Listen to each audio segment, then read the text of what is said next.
मामुपेत्य पुनर्जन्म दुःखालयमशाश्वतं नाप्नुवन्ति महात्मानं संसिद्धिं परमां गता अनन्यचेताः सततं यो मां स्मरति नित्यशः तस्याहं सुलभः पार्थ नित्ययुक्तस्य योगिनः मामुपेत्य पुनर्जन्म दुःखालयमशाश्वतं नाप्नुवन्ति महात्मानं संसिद्धिं परमां गताः।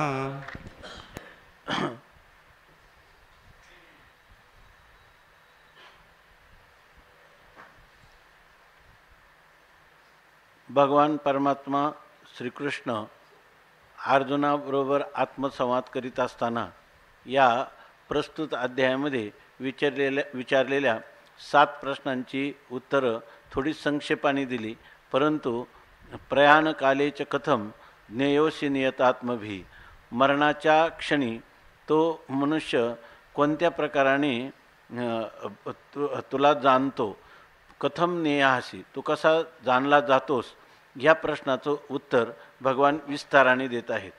आपल्या सनातन वैदिक भारतीय संस्कृतीमध्ये ह्या मरणाचा भरपूर विचार केलेला आहे।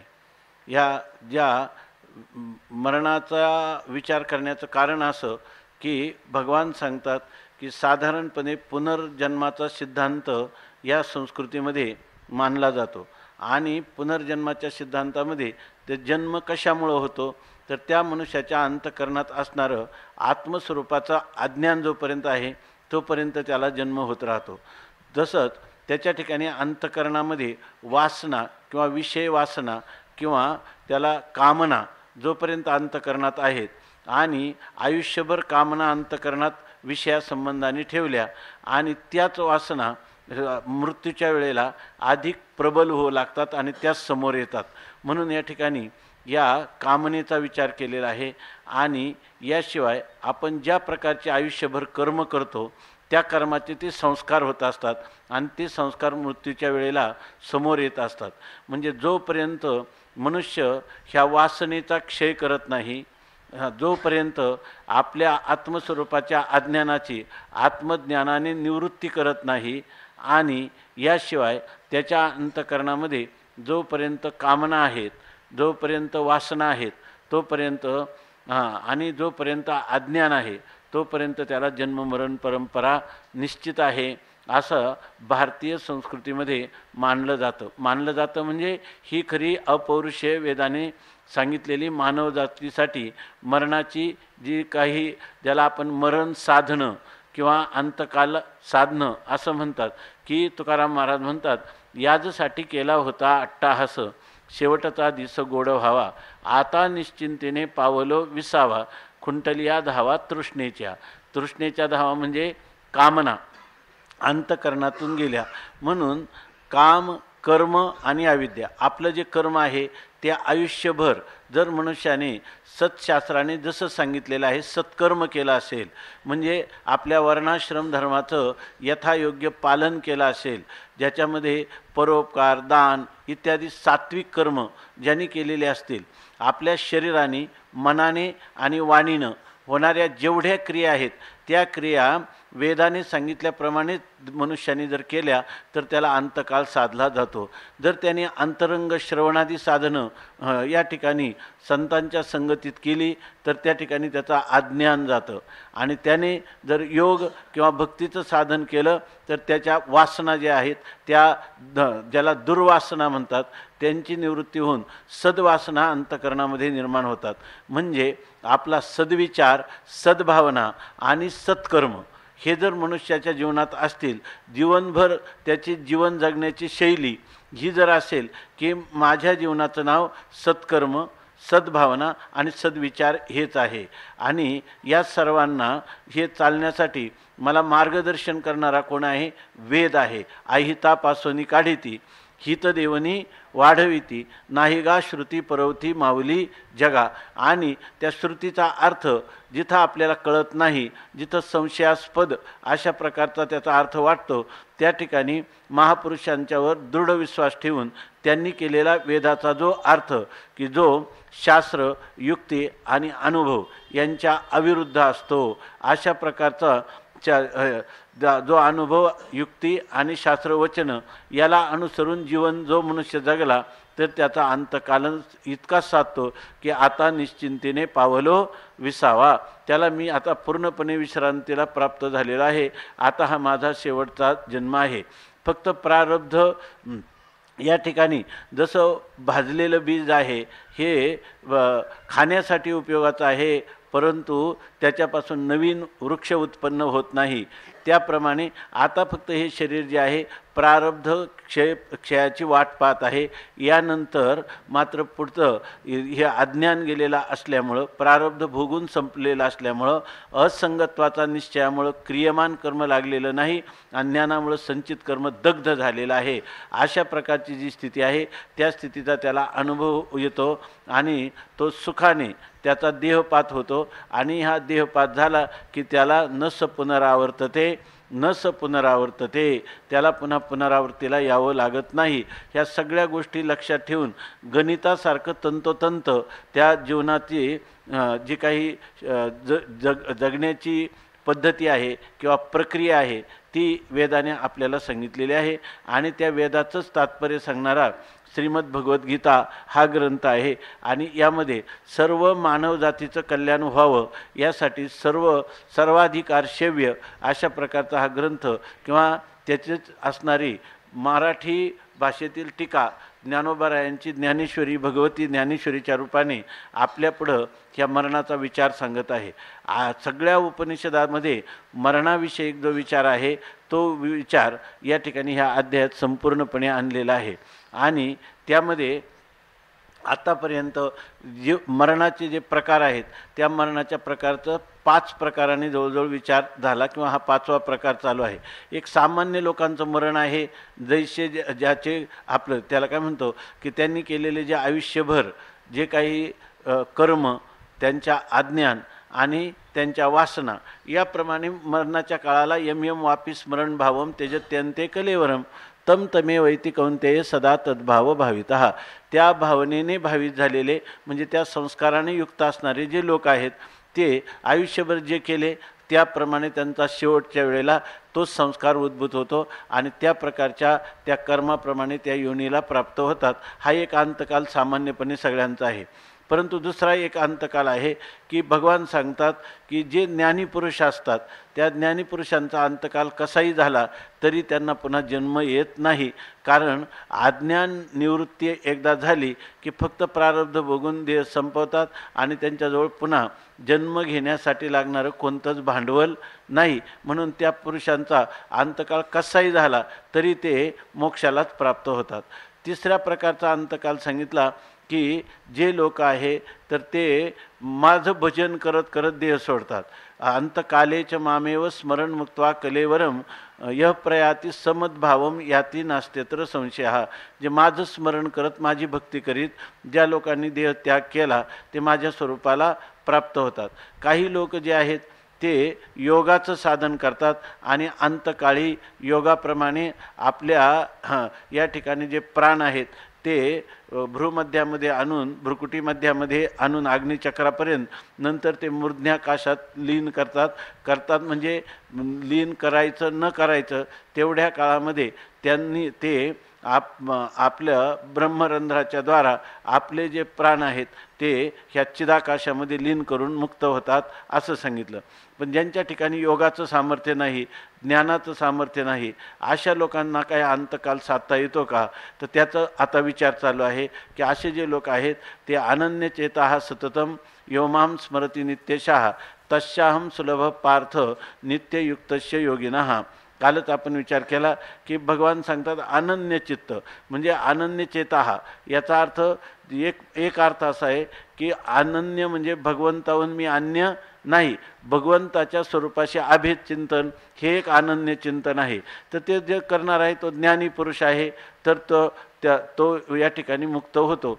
परंतु दुसरा उपाय काय आहे? योगाचे साधन करत नसेल तर त्याला उपाय आहे अनन्य चित्त म्हणजे काही झालं तरी माझ्या चित्तवृत्तीचा विषय हा फक्त परमात्माच आहे. अन्य विषयांचा त्याग करून या ठिकाणी केवळ परमात्म्यालाच विषय करणारी अंतकरणाची जी वृत्ती, तर त्याला म्हणतात अनन्यचेतः. आणि हे भगवंताचं चिंतन तो कधी करतो, तर नित्यशः म्हणजे दीर्घकाल करतो, आणि सततम म्हणजे निरंतर करणारा. म्हणजे कोणता पुरुष आहे, तो जो नित्य दीर्घकाल म्हणजे किती काल, 10 वर्ष 20 वर्ष असा नाही, तर शेवटच्या श्वासापर्यंत, मृत्यूच्या क्षणापर्यंत जो भगवंताचं चिंतन करतो, तस्याहम सुलभ पार्थ, तर त्याला मी सहज प्राप्त होण्याला योग्य आहे. म्हणजे असा पुरुष जो आहे तो नित्ययुक्तस्य योगिनः, तो नित्ययुक्त आहे, म्हणजे नित्य निरंतर समाहित चित्ताचा आहे. समाहित चित्ताचा आहे म्हणजे एकाग्र चित्ताचा आहे, ज्याचं चित्त नेहमी परमात्म्याच्या चिंतनातच, त्याला एकच आग्रह म्हणजे एकच टोक आहे. म्हणजे प्रत्येक आपण म्हणतो ना, अनंत बुद्धीचे तरंग क्षणक्षणा पालटती रंग, आणि धरू जाता संग तो होय बाधक.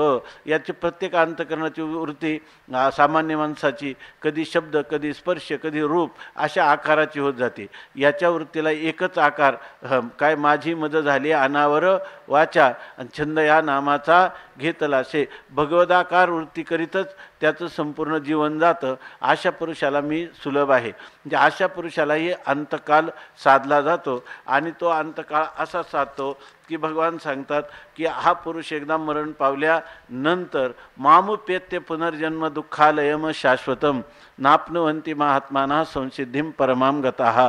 तो परमाम संसिद्धीम गताः म्हणजे परमा संसिद्धी म्हणजे मोक्ष संसिद्धी, की या ठिकाणी पुन्हा जन्म नाही, जन्माभावरूप मोक्ष त्याला प्राप्त होतो. त्याला म्हणतात की एक संसिद्धी, स्वर्गाला जाणं, ब्रह्मलोकाला जाणं, वैकुंठाला जाणं, कैलासाला जाणं हे नाही, तर या ठिकाणी हा परमाम सिद्धी म्हणजे मोक्षालाच प्राप्त होतो. निर्विशेष असणारा जो मोक्ष, त्या मोक्षाला तो प्राप्त होतो. असा जो माझा भक्त आहे तो, आणि तो माम उपेत्य माझ्या स्वरूपाला प्राप्त झाल्यानंतर तो दुःखालय, जे दुःखाचं घर राहतं, भांडार, दुःखाचं भांडार असणारं, आणि पुन्हा अशाश्वत अत्यंत क्षणभंगूर असणारा असं जे शरीर आहे, त्याला पुन्हा जन्म होत नाही. म्हणजे जन्म कोणाचा होतो, शरीराचा, म्हणजे त्याला पुन्हा शरीर प्राप्त होत नाही. या शरीरामध्ये त्याने केलेल्या साधनामुळं काय येण्याचे शरीर आहे, शरीरा येणे सरे ये किंबहुना येरधारे चिरा पडे, त्याला आता हा शेवटचा जन्म किंवा जन्माभाव रूप मोक्ष त्याला प्राप्त होतो असं सांगितलं. आणि हे त्याचं फल आहे असं सांगितलं. यावरच्या काही ओव्या आपल्या राहिलेल्या आहेत, त्या ओव्या पाहू.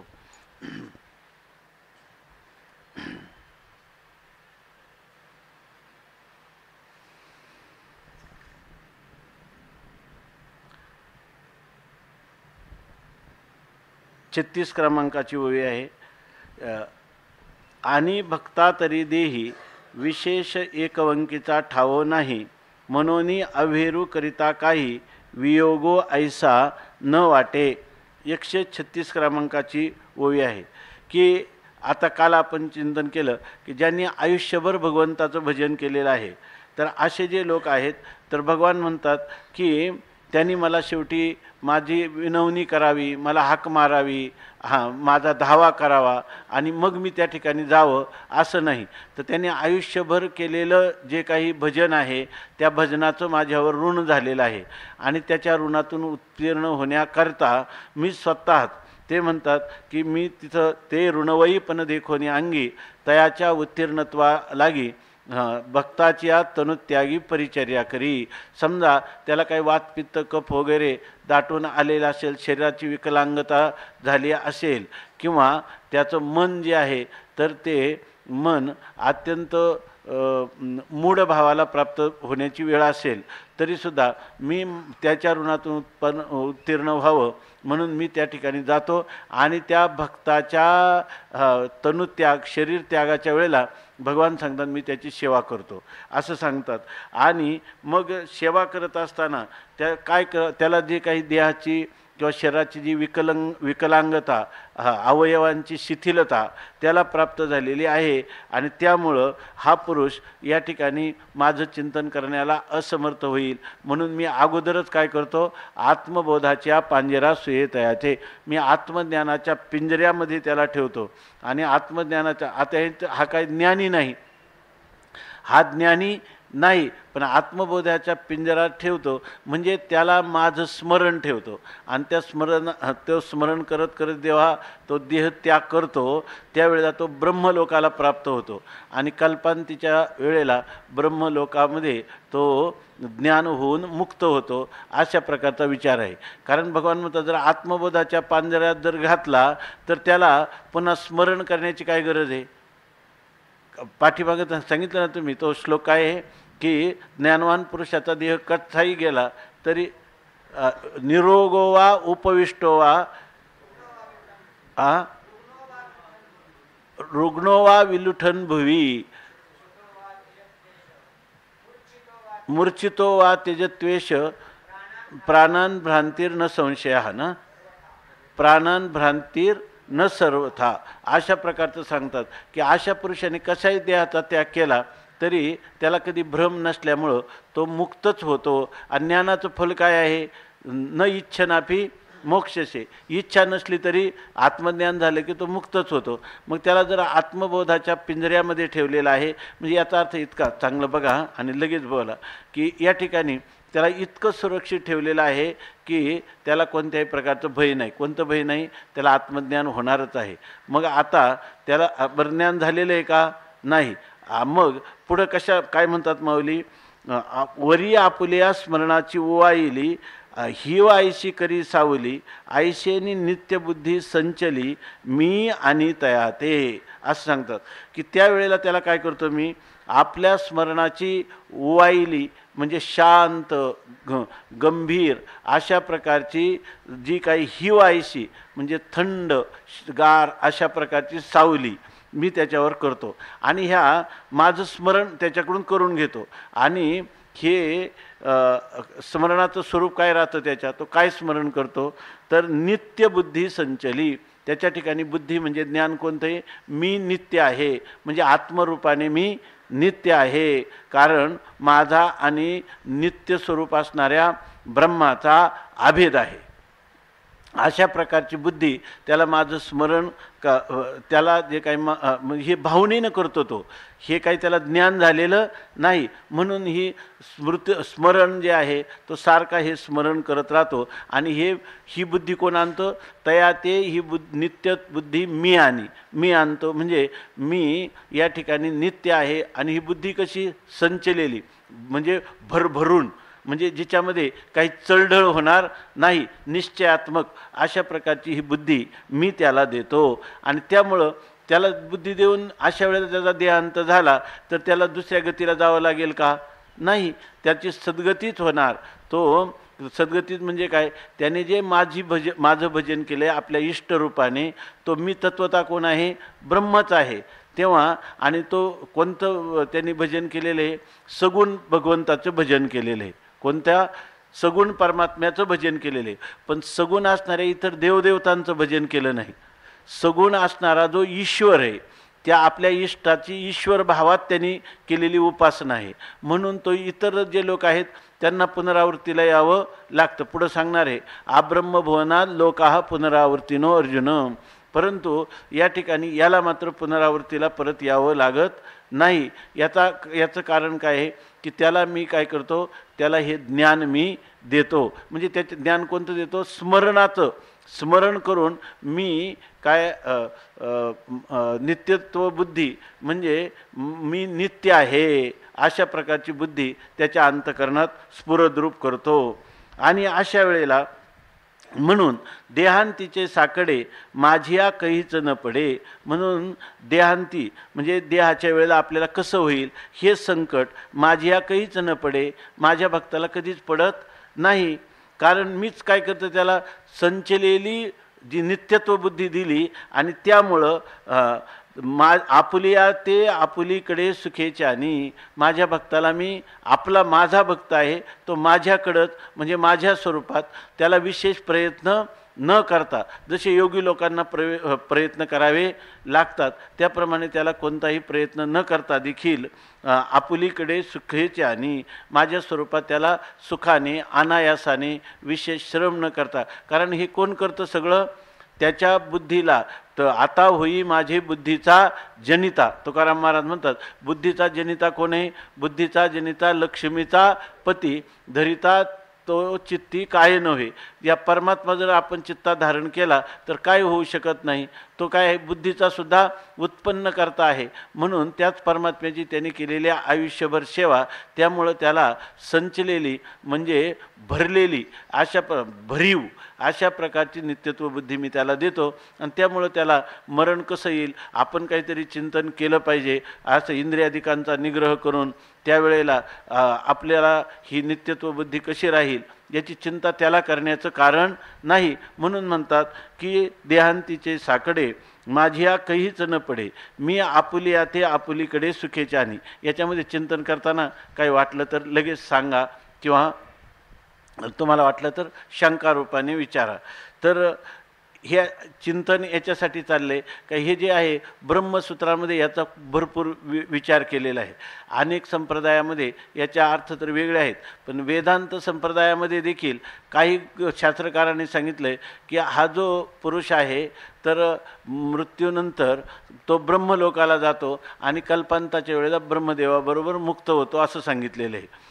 तर हा जो पुरुष मुक्त होतो असं सांगितलं. आणि काही लोक म्हणतात की ब्रह्मलोकात गेलेले सगळे जीव मुक्त होत नाहीत आणि मुक्त होतात, अशा प्रकारचा विचार आहे. म्हणून ह्या भक्ताचा विचार तर इथं सांगितलं की तो परत मुक्तच होतो, तो परत येत नाही. कारण काय म्हणतात मी आपुलिया ते आपुलीकडे सुखेच्यानी, म्हणजे मी त्याला आपल्याच ठिकाणी सुखाने आणतो. काही लोक असं म्हणतात की जे सप्तलोक आहेत भूर्भुवा स्वाहा जनाहा, तर तिथपासून तपो काय तप जन आणखी काय सत्य महळ भूर्भुवा स्वाहा महा जनाहा तपाहा सत्य, अशा प्रकारचे 7 लोक सांगतात.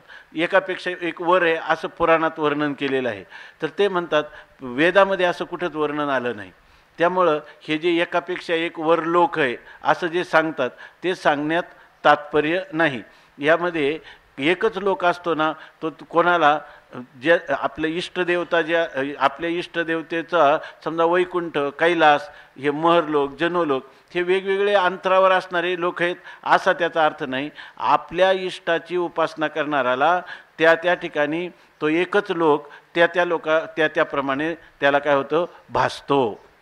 म्हणजे शिवाचा उपासक आहे त्याला तोच लोक कैलास भासतो, विष्णूचा उपासक आहे त्याला तो काय भासतो वैकुंठ रूपाने भासतो, आणि जो ब्रह्मदेवाचा उपासक आहे त्याला काय प्रजापतीची उपासना करणारा त्याला तोच ब्रह्मलोक वाटतो. अशा प्रकारची स्थिती आहे. म्हणून या ठिकाणी ते खालीवर आहेत असं नाही.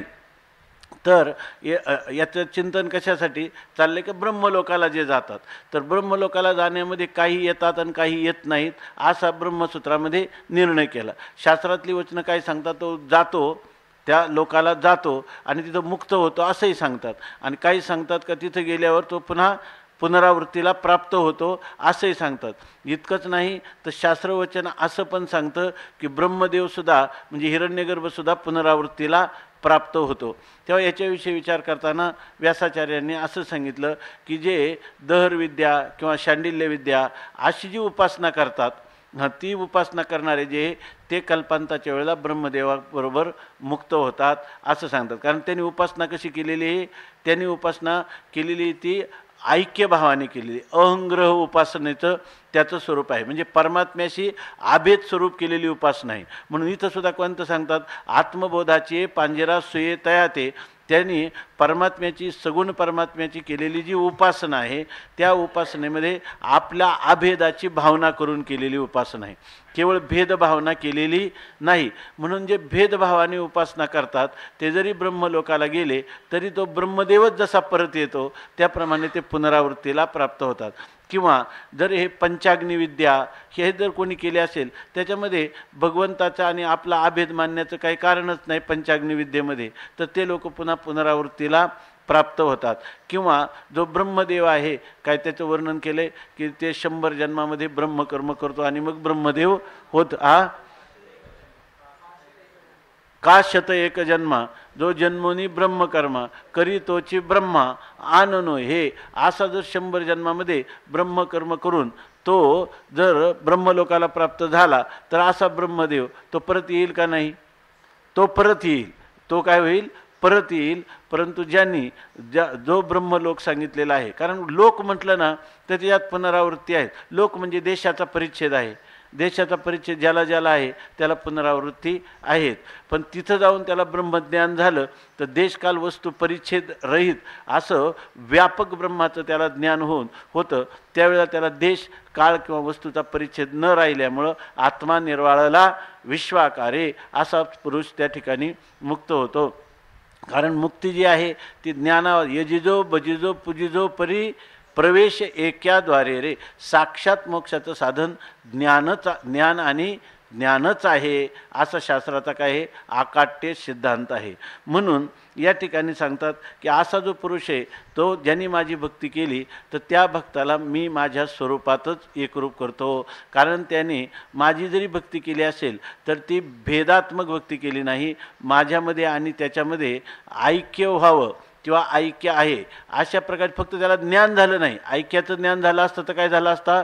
तो मरणाच्याच अगोदर मुक्त झाला. मरणाही आईलीकडे ते मज मिळवणी गेले पुढे, मरणी आणिकीकडे जातील केवी अशी त्याची स्थिती झाली असती. पण इथं भगवंतांनी त्याला आत्मज्ञान उत्पन्न होईल अशा प्रकारच्या पिंजऱ्यामध्ये ठेवलेलं आहे की जेणेकरून भगवंतांनी त्याच्या बुद्धीत स्फुरद्रूप अशा प्रकारचं त्याचं स्मरण त्याला होत आहे. कोणाचं? आपल्या इष्टाचं. आणि तेही इष्टाचं स्मरण कसं करतो? पूर्वी जे परोक्ष त्याला झालेलं आहे तर ते ब्रह्म आणि जीव यांच्यामध्ये काय आहे? ऐक्य आहे. पण त्याला त्याची अनुभूती आलेली नाही. ती अनुभूती त्याला कुठं येते? ब्रह्मलोकात गेल्यानंतर ब्रह्मदेव त्याला कल्पांताच्या वेळेला, ज्या वेळेला हा काहीच राहत नाही, ब्रह्मदेवाचं आयुष्य संपतं, त्यावेळेला कल्पांताच्या वेळेला त्याला हा बोध होतो आणि तो मुक्त होतो असं सांगितलं. आणि त्यावेळेला सगळं वातावरण त्याला अनुकूल होईल असं परमात्माच करतो. म्हणून सांगतात की वरचील देहाची गवसनी फेडूनी, आहाची अहंकाराचे रज झाडूनी, शुद्ध वासना निवडूनी आपण पा मिळवी.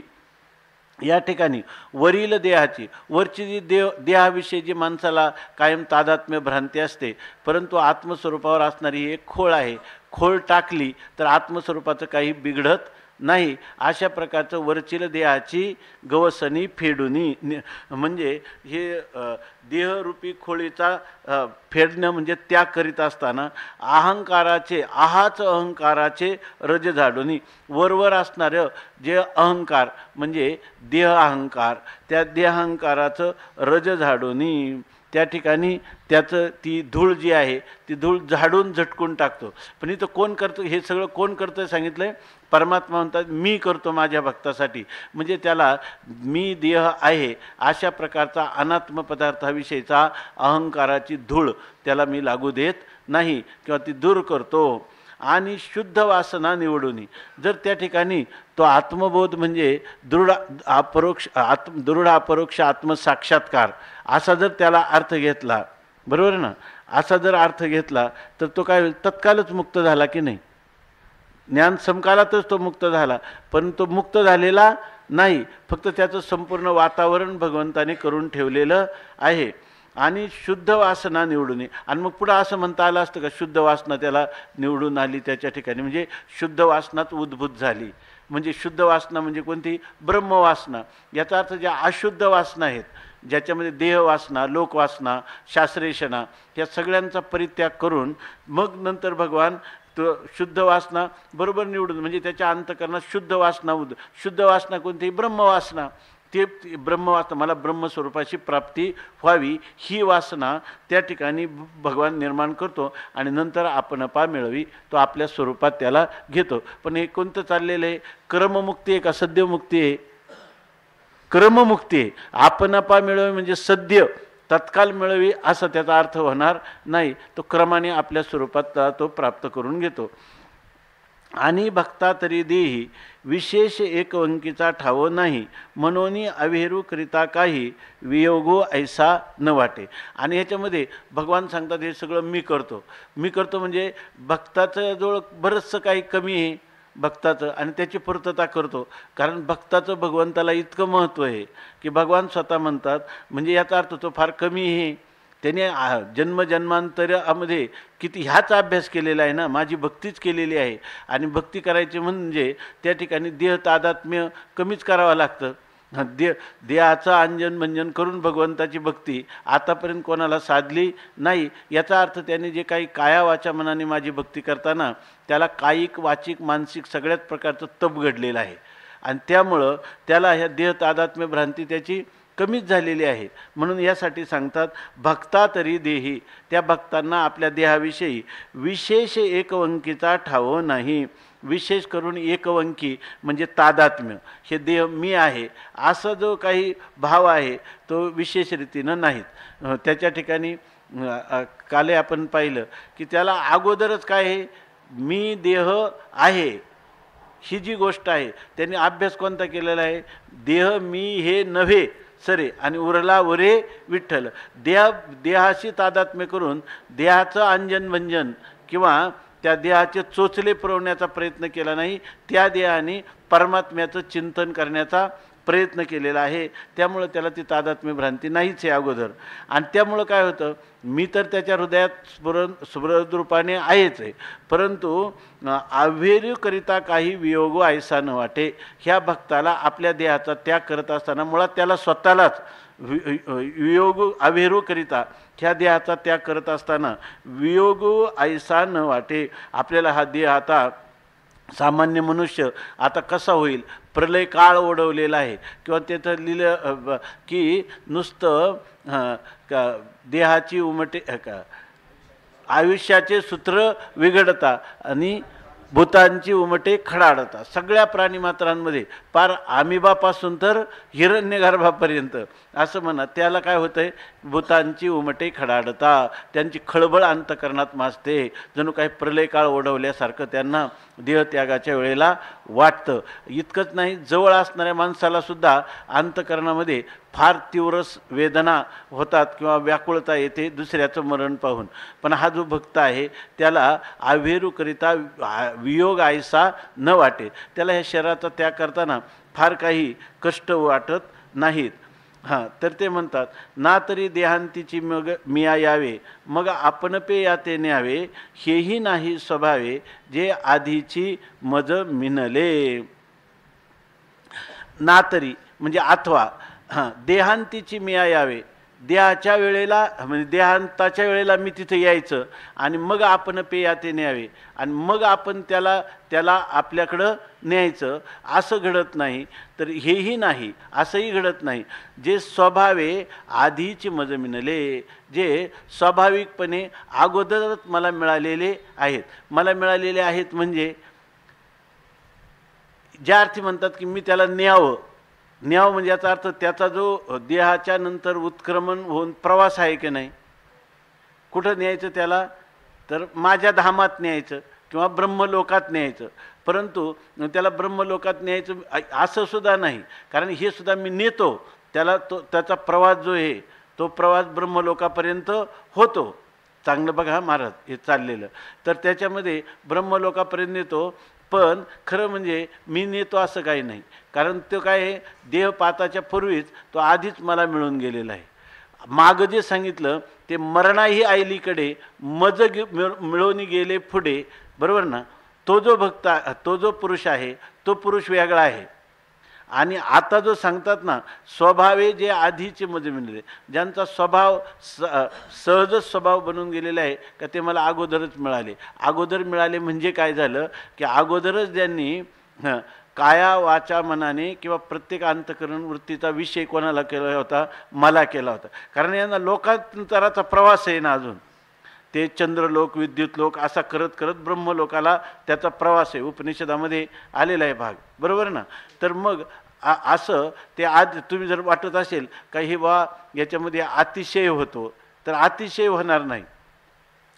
त्यामध्ये ज्ञान झालेलं होतं तर ते मज मिळवून गेले पुढे, म्हणजे स्पष्टच मला मिळालेले आहेत. आता इथं जे मला मिळाले म्हणजे त्यांनी जो आयुष्यभर केलेला जो अभ्यास आहे तो अभ्यास त्यांचा नाही तरी माझ्या स्वरूपाच्याच चिंतनाचा आहे. असा असल्यामुळं मग मी तिथं जातो आणि त्यांना नेत असलं तर खरं सामर्थ्य हे मी नेतो, हे काही माझे उपकार नाही त्यांच्यावर, ते अगोदरच मला मिळालेलं. त्यांनी तुकाराम महाराज म्हणतात ना की जसं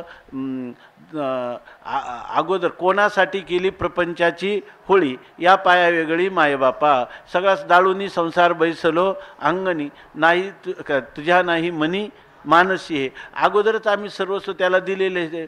कोणासाठी दुसरा आहे तर जसं म्हणतात ना, तुझे दास्य करू आणि का मागो खावया, धिक झाले जिने माझे पंढरी राया, कायगा विठोबा तुझा आता म्हणावे, शुभाशुभ गोड तुम्हा थोरांच्या दैवे, संसाराचा धाक निरंतर आम्हासी, मरण भरले परी काय अवकळायसी, तुझा शरणागत शरण जावो अनिकाशी, तुका म्हणे लाज कवना हे का नेणसी. अशा प्रकाराने त्यांना देवाशी प्रेम कलह करण्याचा अधिकार प्राप्त झालेला आहे.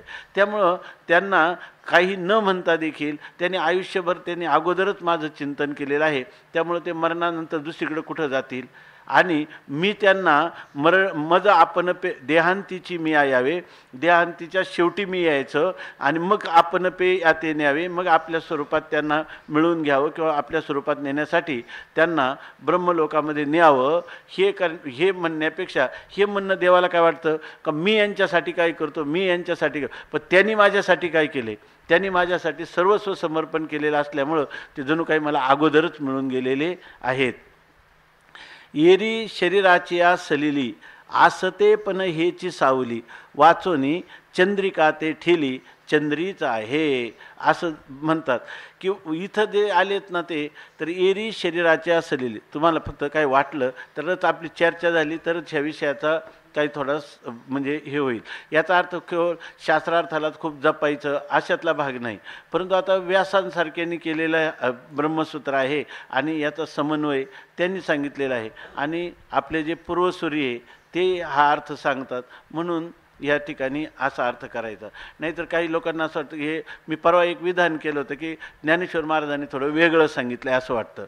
वास्तविक ज्ञानोबर आहे, भाष्यकारांच्या पुढं कोणतंच वेगळं सांगत नाही आणि भाष्यकार मूळ उपनिषदांनाच अनुसरतात. दुसरं काही अपौरुष वेदाच्या अतिरिक्त तर्काने स्वतंत्र विचार कुठलाही सांगत नाही. ज्ञानोबाराही ते सांगत नाही. म्हणून हा विचार कोणाचा चालला आहे, भक्ताच्या देहत्यागाचा प्रकार चाललेला आहे. भक्ताचा देहत्यागाचा प्रकार कसा आहे हा उपासना अध्यायामध्ये चौथ्या अध्यायामध्ये सांगितलेला आहे.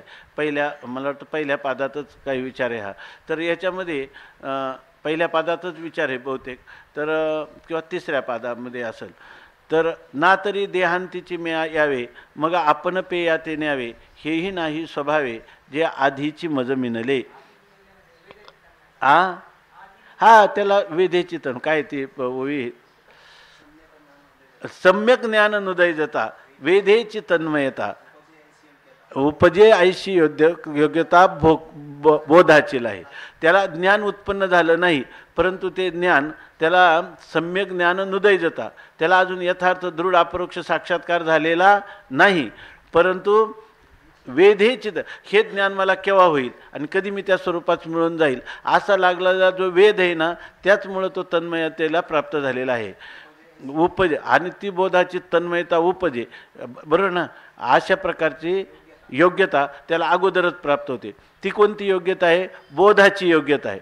आणि इथं कशाची योग्यता आहे, वेधेची तन्मयता जोडे आईशी योग्यता भक्तीची आहे. या ठिकाणी कोणती योग्यता आहे, त्याने आयुष्यभर केलेल्या माझ्या सगुण स्वरूपाची. सगुण स्वरूपाची म्हणजे कोणत्या, सगुण असणाऱ्या इतर देवदेवता असा त्याचा अर्थ नाही. सगुण असणारा ईश्वर स्वरूपात. मग ईश्वर स्वरूपातली फक्त त्याने विष्णूची केलेली उपासना का कोणत्याही देवतेची, कोणत्याही देवतेची त्यांनी आपल्या इष्टाचं स्वरूप हे काय आहे, ईश्वर आहे असं समजून केलेली जी उपासना, आणि तिच्यामध्ये ही भेद ठेवून केलेली उपासना का अभेद ठेवून केलेली उपासना, म्हणजे ही उपासना त्यांनी समजा त्याला अजून अभेदाचं ज्ञान तर झालेलं नाही, पण भावना कोणती केलेली आहे, अभेदाचीच भावना केलेली आहे. त्याच्या ठिकाणी त्यांनी त्याच्यामध्ये भेद, कारण येऊ उदरमांतरं कुर्ते अथ तस्य भयं भवती, त्याला भय होतं. याचा अर्थ हा जो पुरुष आहे त्यांनी त्याच्या ठिकाणी कोणत्याही प्रकारचं भेदबुद्धी करून मी वेगळा आहे आणि परमात्मा वेगळा आहे इतकंच नाही, तर त्या ठिकाणी असा जर भेद केला तर भेदबुद्धीवाल्या पुरुषाला आभेदाचं ज्ञान कसं काय होईल, आहे की नाही. म्हणून त्याच्यामध्ये असं सांगितलं की भाष्यकारांनी की त्यांनी केलेली सगुण परमात्म्याची उपासना ती सुद्धा कशी आहे, सगुण परमात्म्याची ईश्वर भावात केलेली उपासना. काही लोक जे आहेत ना, आता द्वैती लोक आहे, ईश्वर भावात त्याची उपासना करत नाही का, पण आपल्याला भिन्नच ठेवून करतात की नाही. विशिष्ट अद्वैती जीव पण विशिष्ट आहे आणि ईश्वर पण विशिष्ट म्हणून त्याची उपासना करतात की नाही. जीव हा उपासकच राहणार आणि ईश्वर हा उपास्यच राहणार, अशा भेदबुद्धीने केलेली, ही तशी भेदबुद्धीने केलेली उपासना नाही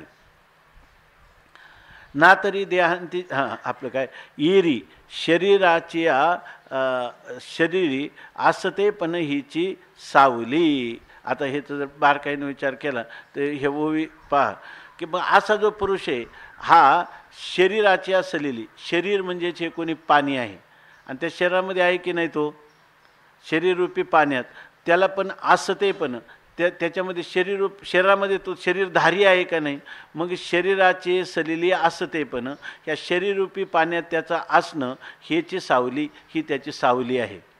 म्हणजे शरीरामध्ये असणारं स्वरूप ते मी आहे असं तो कधी म्हणत नाही.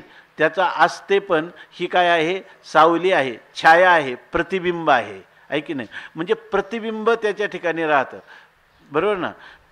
परंतु प्रतिबिंब राहतं, पण बिंब जे आहे मूळ बिंब ते काय आहे, त्या मूळ असणारं बिंब ते त्याला काय म्हणतो अस्पर्शित अचुंबित असं देहादिकाची जी जन्म मरण देहादिकाच्या होणारी कर्म याच्याहून ते काय अलिप्त, देहामध्ये त्याची काय पडलेली, फक्त सावली पडलेली. आणि आपल्याला काय वाटतं की आकाशामध्ये असणारा चंद्र जणू काही कुठं आलेला आहे, पाण्यामध्ये आलेला आहे. पाण्यामध्ये आलेला आहे का त्या चंद्राची सावली आहे. तसं ह्या पुरुषाचं मूळ स्वरूपाचं फक्त ह्या देहामध्ये पडलेलं प्रतिबिंब आहे. म्हणजे याचा अर्थ हा देहामध्ये फक्त आसून नसल्यासारखाच आहे, तो आपल्या स्वतःच्या महिमेमध्ये स्थिर आहे. त्याच्यासाठी म्हणतात वाचोनी चंद्रिका, ते चंद्रीची आहे. आता चंद्रिका जी आहे म्हणजे चांदणं जे आहे चंद्राचं ते कुठं आहे, चंद्राच्याच ठिकाणी आहे. चंद्राभोवती आकाश असतं, चंद्र आकाशातच आहे, पण दिसतो कुठं, सलिली त्या पाण्यामध्ये त्या चंद्राचं प्रतिबिंब आहे. तेव्हा या ठिकाणी जर त्या पाण्याचे धर्म जे आहेत, पाणी गढूळ असेल तर प्रतिबिंब गढूळ, पाणी हललं तर प्रतिबिंब चलायमान, आहे की नाही. आणि पाणी स्थिर असलं तर प्रतिबिंब स्थिर. परंतु सांगा की याच्यामध्ये मूळच्या आकाशस्थ असणाऱ्या चंद्राच्या मूळ बिंबामध्ये काय बदल झाला, कोणत्याही प्रकारचं परिवर्तन झालं नाही. तसं हे म्हणतात की हा जो भक्त आहे, काय तर बोला बोला काय बोला, माईक घ्या.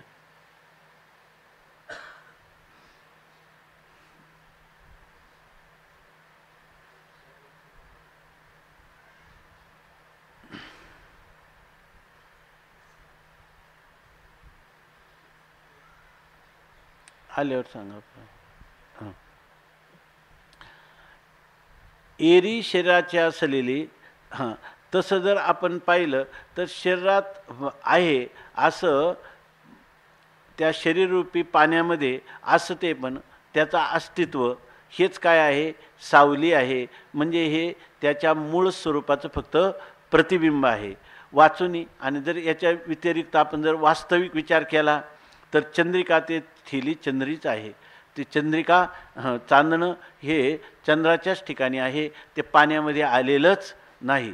तसं इथं हे तत्त्वज्ञानाच्या दृष्टीनं हा विचार आहे. इथं हा भक्त आहे ना, तर ह्या भक्ताच्या दृष्टीनं काय, त्याची अखंड चित्तवृत्ती ही परमात्म्याशी जडलेली आहे.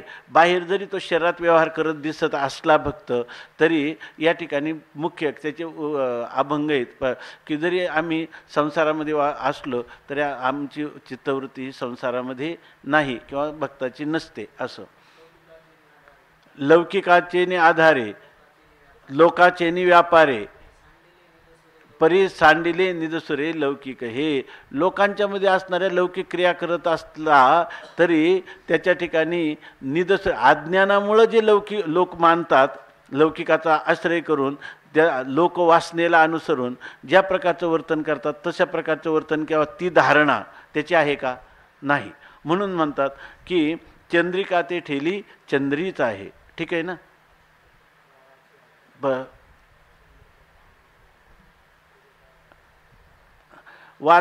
आयशे जे नित्ययुक्त. बोला बोला. खळाळीची अलग बघा. माईक असल्यावर तरी मोठ्याने बोला. खळाळाची अलग बघा. आम्हाला ऐकूच येत नाही तर काय करा, जरा ऐकायला कमी झाला असेल. खळाळाची अलग बघा. चंद्रप्रभा आंधळो तरी आंधळो का, वाचून येता वाघा गोभा असे काही. सांगा अर्थ. चंद्राची प्रतिभा पाण्यामध्ये पडते त्यावेळेला त्या पाण्याच्या प्रवाहाने त्याच्यामध्ये कंपन तयार होतं, चंचलता तयार होते. परंतु त्या चंद्रप्रभेला ते पाणी आटल्याच्या नंतर त्या प्रभेला चंद्रबिंबाशी एक होण्याकरता काही वाघा बोगवा काय असतो का, म्हणजे काही प्रतिबिंब असतो का? तर नाही. म्हणजे चंद्राचे प्रतिबिंब जेव्हा पाण्यामध्ये पडतं तेव्हा पाण्याच्या कंपनाचा आरोप त्या चंद्रावर जरी होत असला तर ज्या वेळेला ते पाणी आटून जातं तेव्हा त्या प्रतिमेला चंद्रामध्ये मिळून जाण्यासाठी काही अडथळा असतो का? काही प्रयत्न करावा लागतो का? काहीच प्रयत्न न करता ती चंद्र स्वरूपाशी एकरूप होते ते प्रतिबिंब. कारण बिंब आणि प्रतिबिंब हे दोन्हीमध्ये काही नाही मानलेला भेद मानलेला नाही. मग त्या ठिकाणी फक्त उपाधीमुळं त्याला प्रतिबिंब हे नाव आले. उपाधी गेली की तो कुठं जाणार? मुळं आपल्या बिंब स्वरूपाशीच एकरूप होणार असाच अर्थ आहे ना. तसं या ठिकाणी हा भक्त जरी देहाचा त्याग केला तरी त्याला कुठं या ठिकाणी ह्या देहाचा त्याग केला म्हणून तिकडं त्याला आपल्या स्वरूपात जाण्यासाठी काही प्रतिबंध आहे असं नाही. कारण तो आपल्या स्वरूपाने संचलेलाच आहे. फक्त त्याला हे जे ज्ञान आहे ते त्या ब्रह्मलोकाला जाऊन त्याला कल्पांताच्या वेळेला ब्रह्मदेवाकडून त्याला ज्ञान दिलं जाईल, आत्मज्ञान होईल आणि तो आपल्या स्वरूपात मिळेल. पण वास्तविक तो आपलं स्वरूप आत्ताही काय आहे की मनुष्याचं खरं बारकाईनं जर पाहिलं मनोविज्ञानाप्रमाणे मनुष्याचं खरं व्यक्तिमत्व कोणतं आहे माहिती आहे का? त्याचं शरीर बाहेरून काय करतं ह्याला किंमत नाही. त्याचं अंतःकरणाची जी वृत्ती ज्या प्रकारची असेल ते त्याचं व्यक्तिमत्व आहे, ते त्याचं व्यक्तिमत्व आहे. ह्या भक्ताचं व्यक्तिमत्व अगोदर खरं कोणतं आहे? मन कुठं जोडलेलं आहे? परमात्मा स्वरूपाच्याच ठिकाणी. खूप खूप विरयणीमध्ये गवळणीमध्ये ह्याची प्रमाण आहे, पण आता आम्हाला आठवत नाही आहे. सगळ्या खूप चांगल्या अनुकूल प्रमाण आहे की यामध्ये सगळं त्याचं जे मन आहे ते मन कुठं आहे? मन हे गोविंदी परमात्मा स्वरूपाच्या ठिकाणीच मन स्थिरावलेलं आहे. म्हणून या ठिकाणी खरं पाहिलं तर चंद्रिका ते ठेली चंद्रीच आहे. त्याची अंतःकरण वृत्ती ही कुठं? आपल्या मूळ स्वरूपाच्या चिंतनातच निमग्न झालेली आहे. कधी? मरणाच्या क्षणी देखील.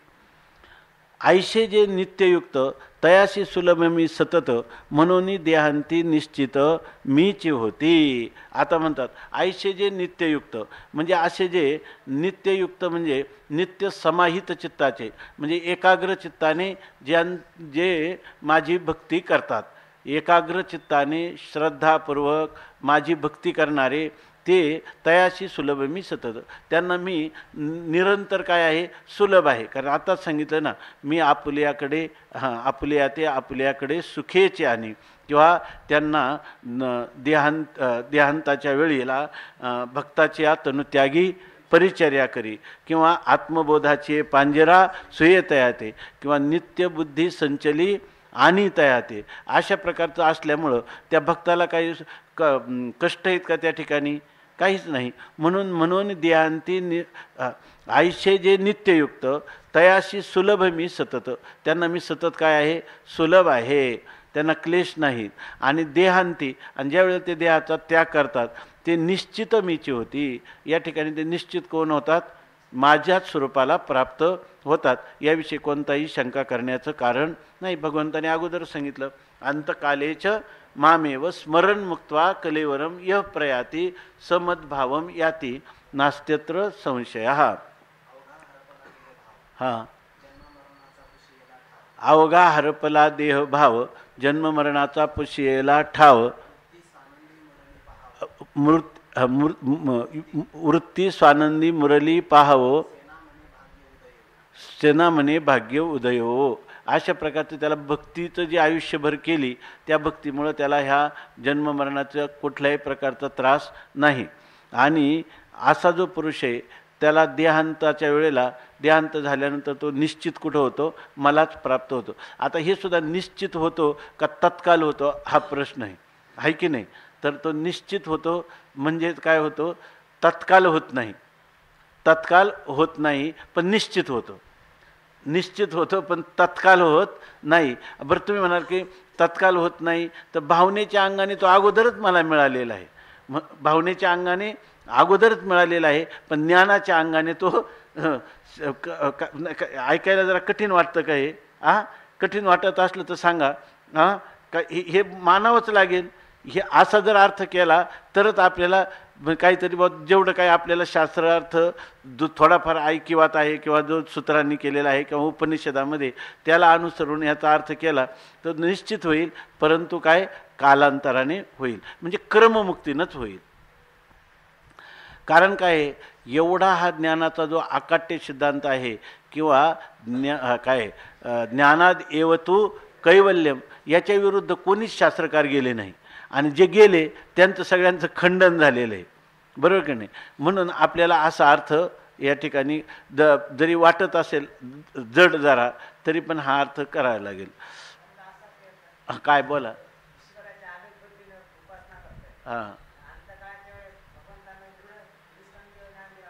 हां असा एक विचार आला, बरोबर आहे की ते काय हरकत नाही.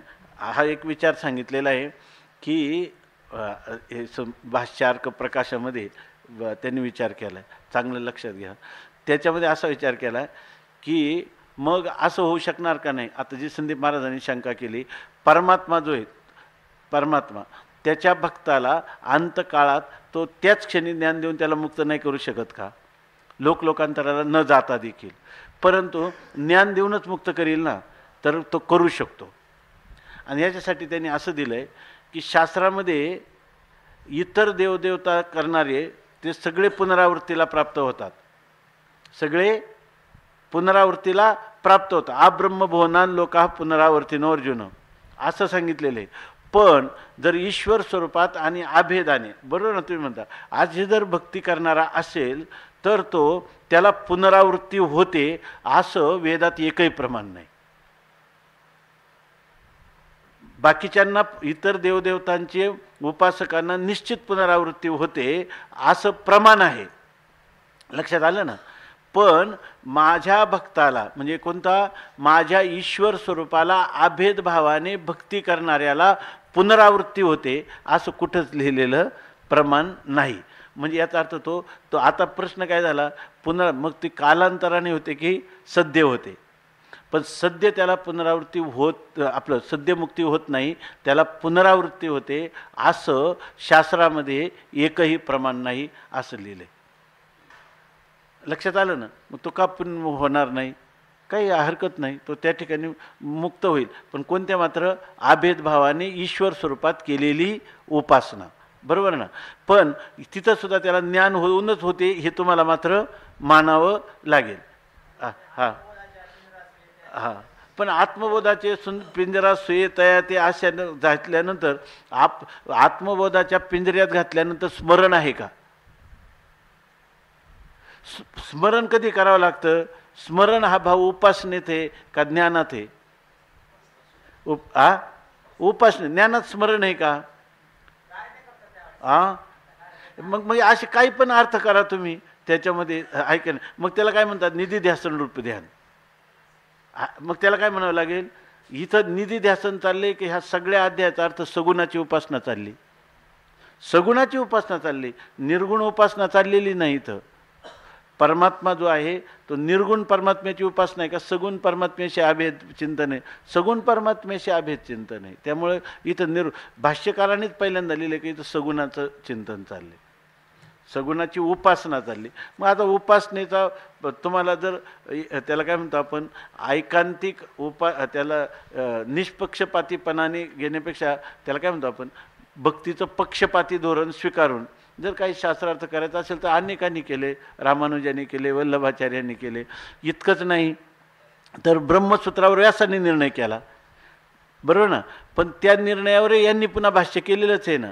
त्याच्यात त्यांनी आपापल्या पक्षानेच निर्णय केलेले आहेत ना. तसं जर तुम्हाला पक्षपातीपणाने निर्णय करायचा असला तर करू शकता. नाही नाही नाही आणि मी सांगितलं ना, ही एक गोष्ट आहे की भगवंत स्वरूपाला जो ज्याची उपासना करतो त्याच्या स्वरूपाला प्राप्त होतो. सर्वेश्वर भगवान हा नित्यमुक्त आहे की नाही, त्याच्या स्वरूपाला सायुज्याला प्राप्त होणारा अर्थात त्याला पुनरावृत्ती होतच नाही. आणि त्याच्या स्वरूपाला प्राप्त झाला, त्याच्या स्वरूपाला मिळल्याबरोबर तिथं कोण आहे? ज्ञानच आहे का दुसरं काय आहे? तो तर बाकीच्या ज्या गोष्टी आहेत त्याला काय शब्द आहे सनातन. ईश्वराचं स्वरूप कसं आहे? सनातन. आणि सनातन स्वरूप म्हणजे अनादी आणि अनंत. मग अनादी अनंत त्या स्वरूपात मिळाला याचाच अर्थ तो बद्ध राहिला का? आता भावनेने मिळाला. आता तुम्हाला भावनेने मिळाला, परंतु भावनेने मिळाला तेव्हा त्या स्वरूपात मिळाला, त्या स्वरूपाला सर्वज्ञान आहे की नाही? तो सर्वज्ञ आहे की नाही? बरोबर की नाही? तो ईश्वर स्वतःला काय समजतो? मी ईश्वर समजतो आणि याला जीव समजतो का तो नित्य ब्रह्मरूपच आहे? तो नित्य ब्रह्मरूप आहे असं जर चिंतन करून गेलं. त्याच्यात एक महत्त्वाचं एक प्रमाण त्यांनी म्हणजे चिंतन लिहिलं आहे की त्याला तो परत जन्माला येतो असं कुठंच प्रमाण नाही. त्यामुळं त्या ठिकाणी आपल्याला म्हणता येईल की परमात्म्याचं चिंतन करता करता तद्रूपतेला तो प्राप्त होतो असं म्हणता येईल एवढं. पण जर शास्त्रार्थाची भीड ठेवायची असेल तर हा जो क्रमाक्रमाने अर्थ आहे क्रममुक्तीला असं धरूनच करावा, ऐकी नाही. त्याचं खरं तर असं आहे की ही जी मुक्ती आहे ही क्रममुक्ती किंवा सद्योमुक्ती, बरोबर आहे ना. मुक्ती, क्रममुक्ती, सद्योमुक्ती, बरोबर ना. कर्माने चित्तशुद्धी, उपासनेने चित्ताची स्थिरता, बरोबर ना. भेदभावाने पुनरावृत्ती आणि अभेदभावाने अपुनरावृत्ती. ह्या जे चाललेला विचार आहे ना, हा सगळा जो विचार आहे ना, हा सगळ्या सुसंस्कृत जीवाने शास्त्राच्या आधारे केलेल्या कल्पना आहेत, आहे की नाही? बरोबर आहे ना. त्यामुळं ही गोष्ट आपल्या जास्त मनात जास्त ठसली पाहिजे. म्हणजे ही गोष्ट जर जास्त ठामपणे आपल्या निश्चयात असली तर ह्या सगळ्या शंका आहे ना हे फार वरवरच्या आहेत. ह्या सगळ्या शंका आहेत ह्या एकदम आपातता शंका आहे. मूळ आपलं जे स्वरूप आहे त्या स्वरूपामध्ये ही जी प्राप्त होणारी मुक्ती, ही मुक्ती कशाने होईल? एक पक्ष आला तो म्हणला कर्माने मोक्ष मानणार आहे का नाही, उपासनेने मानणार आहे की नाही, समसमुच्चय मानणारे आहे का? कशाने होईल? कशाने होईल? कारण मुक्ती ही कल्पना आहे बंध सापेक्ष. त्यामुळे त्या निवृत्तीचं शास्त्राच्या साहाय्याने तुम्ही जी कल्पना कराल ते काय आहे योग्यच आहे. कारण तुम्ही नित्य मुक्तच आहात हे खरं विसरता कामा नाही, हे त्याच्यातलं तात्पर्य घ्यावं. तुमचा निश्चय ना भगवत भक्ती केल्यावर मिळेल. याचाच अर्थ काय? तत्वमसी महावाक्याचं जे फळ आहे ते फलच तुम्हाला प्राप्त होणार. ऐक, तुम्ही आम्ही तत्वमसी महावाक्य म्हणतो, तुम्ही त्याला काय म्हणता? भक्ती असं म्हणता. दुसरं काय?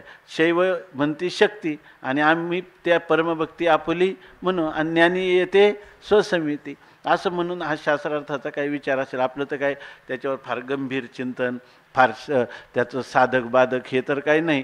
पण साधारणपणाने जे काही ह्या ब्रह्मसूत्रावर थोडं थोडं जे लिहिलेलं आहे महापुरुषांनी त्याच्यावरून सांगितलं.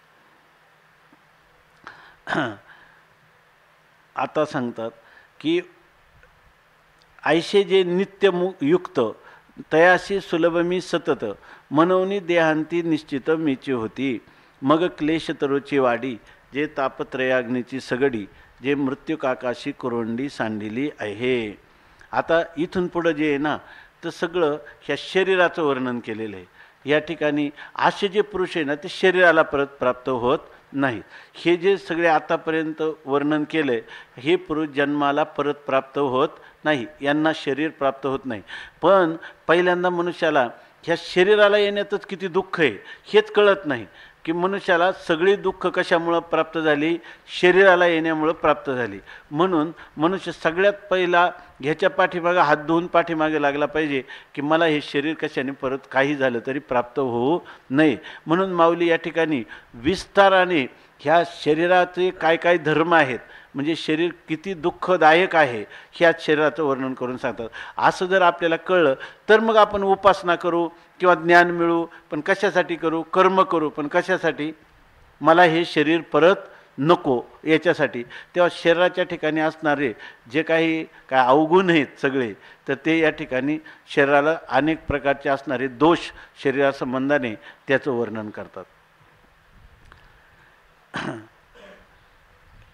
क्लेश तरुची वाडी, जे तापत्रयाग्नीची सगडी, जे मृत्यूक आकाशी कुरोंडी सांडिले आहे. मला वाटतं दुपारी हो. पुंडलिक वरदा हरिविठ्ठल श्री ज्ञानदेव तुकाराम ज्ञानेश्वर महाराज की जय.